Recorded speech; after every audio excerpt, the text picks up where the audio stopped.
Magtotorta po ng talong si Ka-Ferds ngayong araw. At ito pong okra na ito ay itatabi muna natin. Ulam in the next day, pang sahog.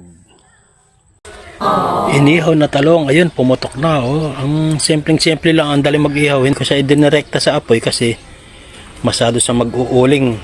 Ayan sa yero lang.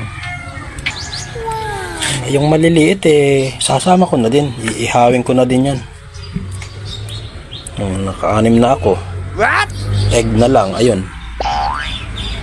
Oh, magic.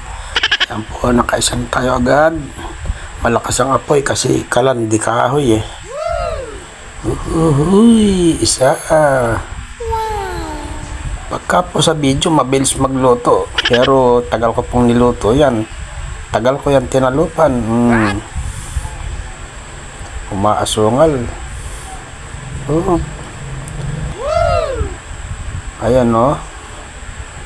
2, 3, 4 hanggang 6.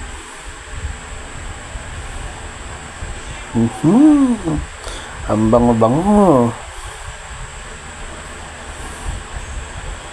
Tayo ay kumain ng talong na torta. Tayo ang bantay sa kusina. Dahil tayo ang magaling maggatong sa kahoy.